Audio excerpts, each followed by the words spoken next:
This is Thinking Out Loud with Dr. Joe Courier. Episode 11, A White Guy with a White Eraser, Learning How to Play Fair.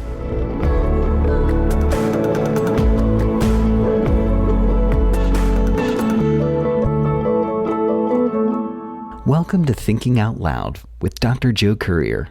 My name's Andrew J. Mason, and this is the show where we hit the pause button on life, head to the locker room for some life-changing halftime inspiration, and then zoom back in and grab the tactics direct from Dr. Joe's playbook to pull it all together when we're on the field.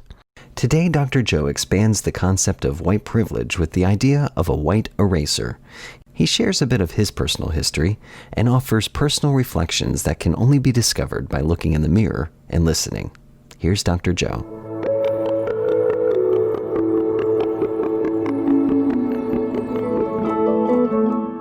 You and I may look the other way at times, and we may argue over the call on a playing field. But the overwhelming majority of kids learn very early on in life to play fair. The same does not apply to the racial imbalance and injustice that are quite obvious and screaming for change in the American culture, or should I say American society. In this podcast, I want to be clear that I am only speaking for myself. You decide for yourself. The decisions I make are deeply rooted in the stories I make up in my mind. In fact, I would like to propose a key social psychological principle, namely that human behavior, why we do what we do, is, to a very large degree, determined by the stories we make up in our minds. Our core beliefs centered on our primary needs, beliefs driving needs, these are the two key forces that cause us to lean one way versus the other in the decision-making process. I also propose a second corollary principle, something that lies naturally within the stories we make up in our minds.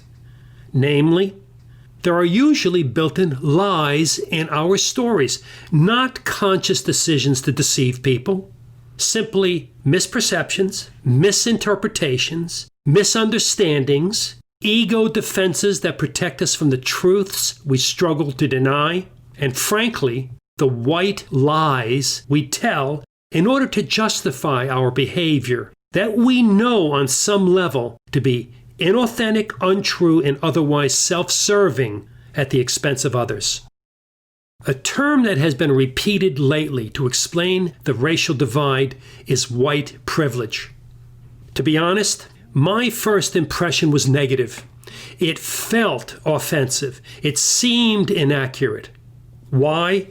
Because I felt trivialized, misunderstood, and frankly, undervalued for my best effort in life. The story I made up in my mind was that no one gave me anything. I earned it on my own with the sacrifice and support of my family. One of the built-in lies in my story came out of the false belief that opportunity knocked for anyone with drive and dedication to succeed. Shame on you if you didn't open the door.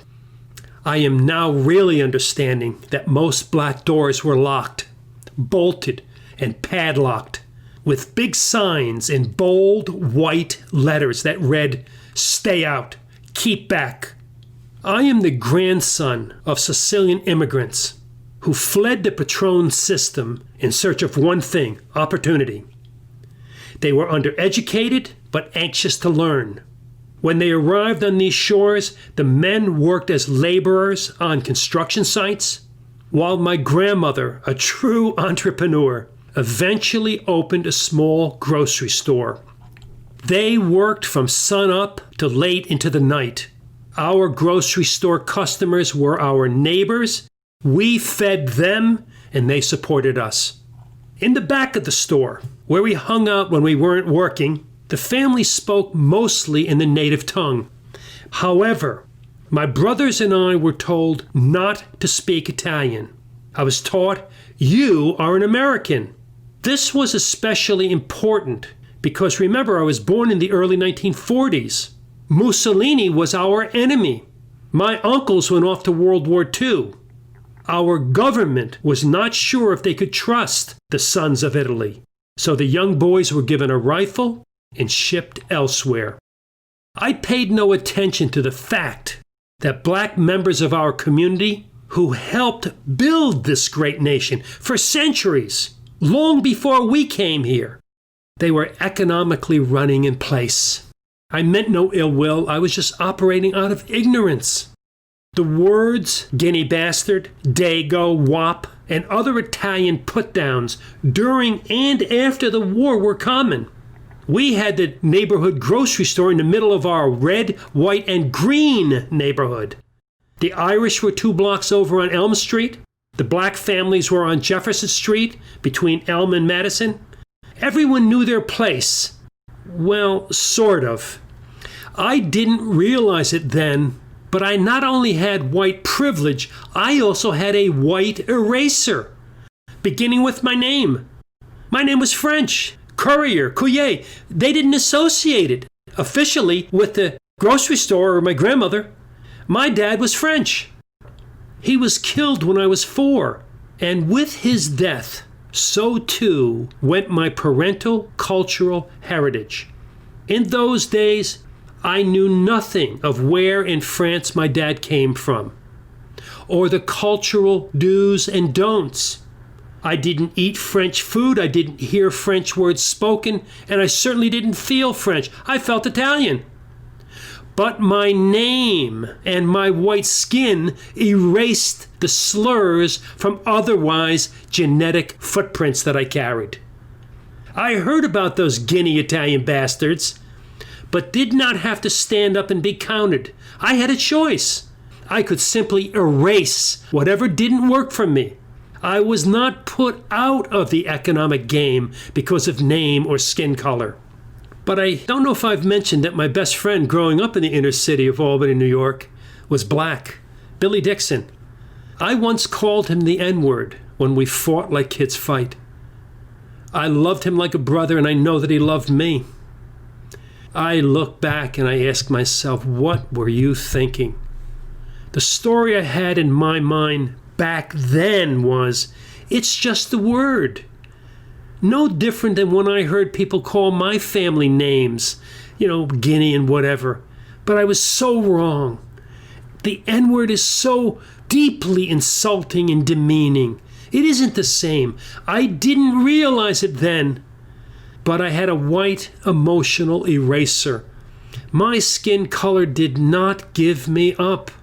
I could play whatever cultural card I wanted. In fact, no one seemed to even care. I had a sort of anonymity.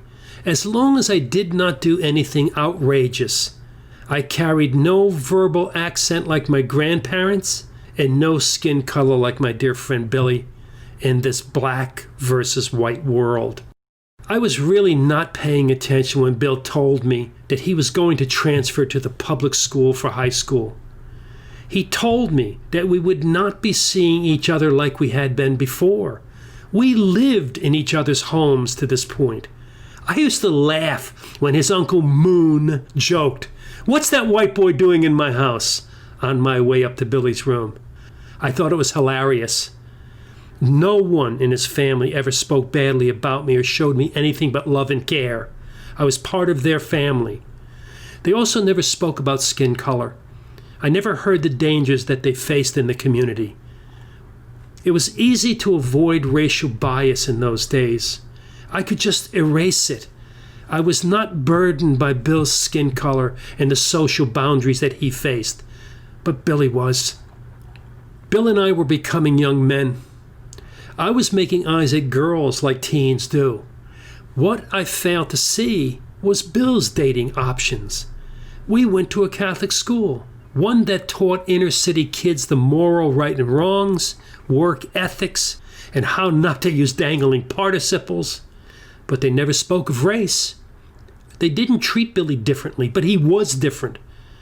Bill was the only black boy in my class, one of 3 African Americans in the entire school. By the way, did you hear the words black boy? This is an example of my white emotional eraser.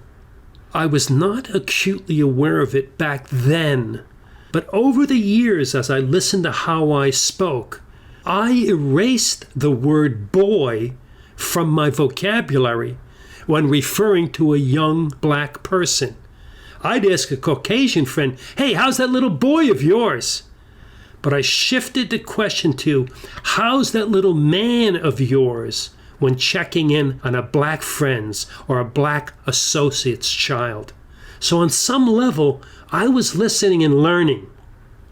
Bill slowly disappeared from my life after going to public high school. I saw him on the gridiron. He was a great athlete. We made the usual necessary lies, and I believe we both meant them when after a game I say, "Hey, we got to get together." That was a promise. But our entire worlds were moving in different orbits. I joined the United States Marine Corps at 17. He joined the Air Force after high school, and I never saw him again. The older I got, the more white privilege I gained. But I called it something different in those days. It was the American dream. I had the belief, but now I know it was a false hope, that opportunity knocks for one and all. It's your problem if you don't answer the call. Be patient with me and please don't be too quick to judge. But I bristled when I first heard talk of reparations to pay for the suffering and labor of former slaves.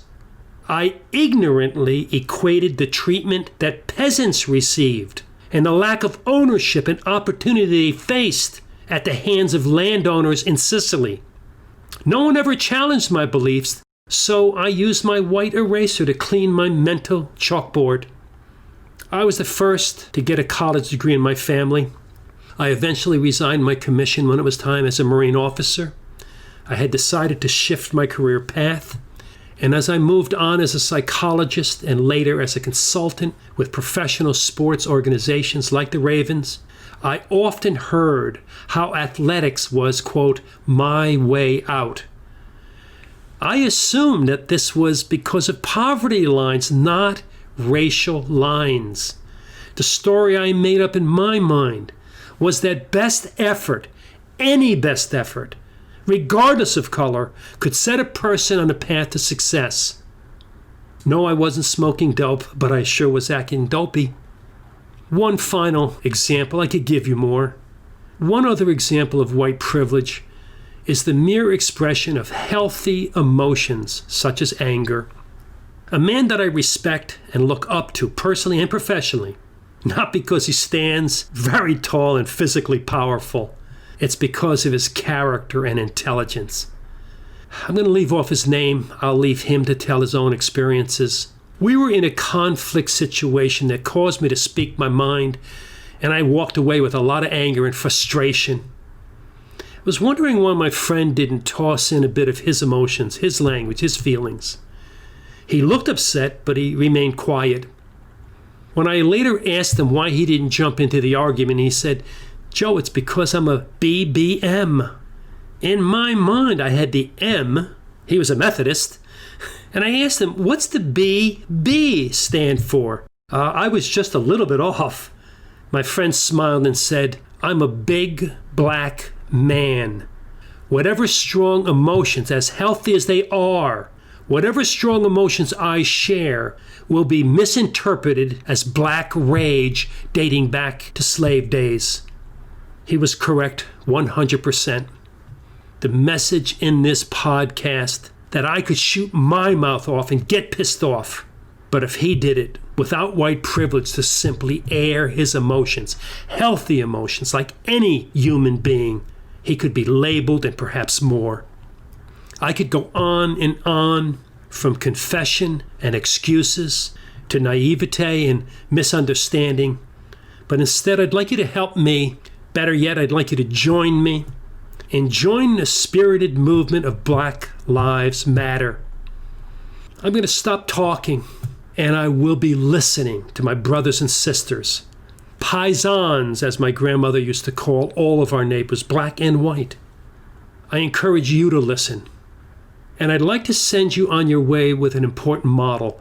But first, I'm going to close this podcast with a message. Those who want to look at the cognitive model that I'd like to share can do so after the podcast is complete. So, in ending, please don't use your white eraser to hide the truth. Please play fair, listen, learn, change what needs to be changed. Let's do this together. Thank you for your patience and blessings on your way.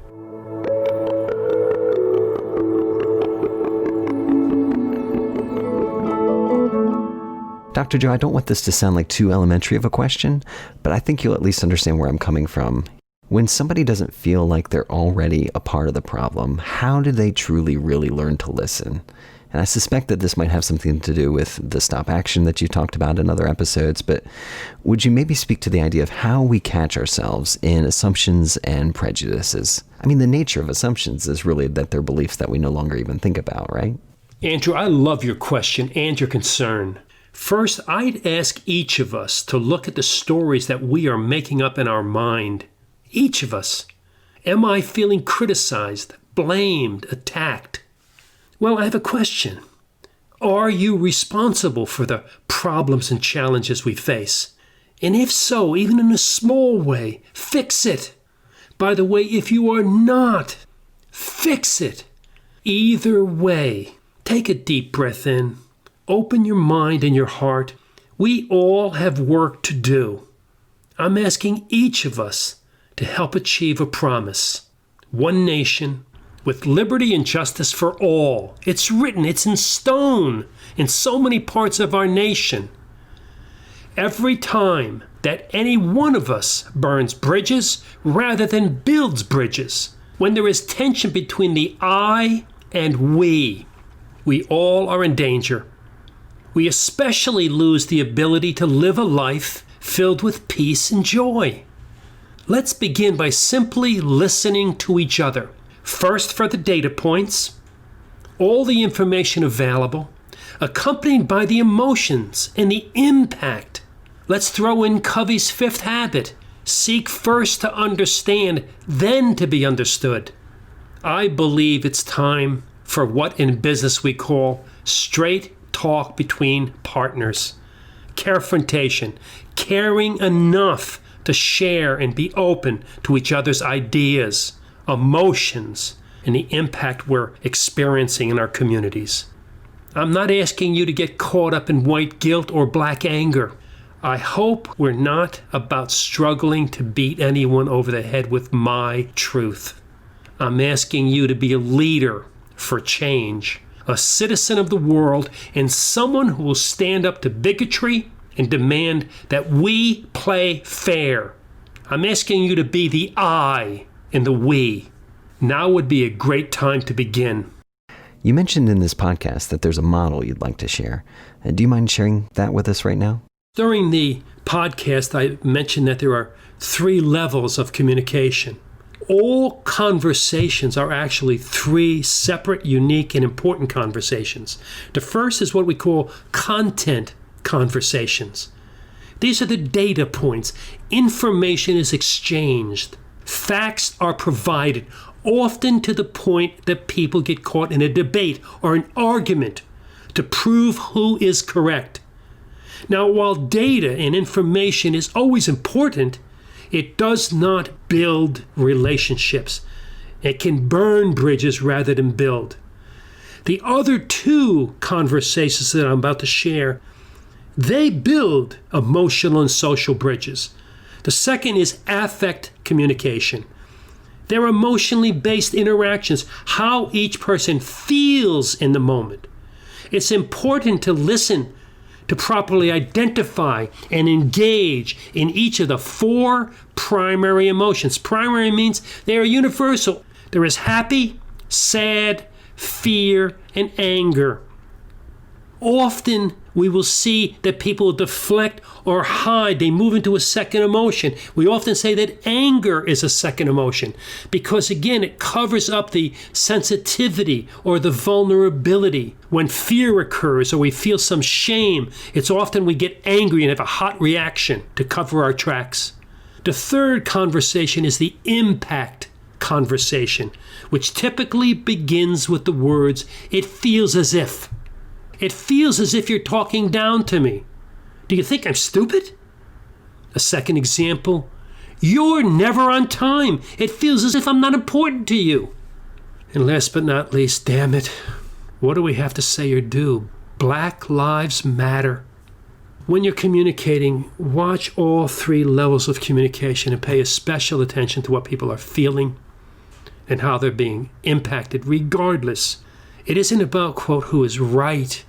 It's who is willing to be listened to and understood and respected. Unbelievably good. Thank you so much again for listening. My name's Andrew J. Mason, and this was Thinking Out Loud with Dr. Joe Currier. Leadership transformation, growth acceleration.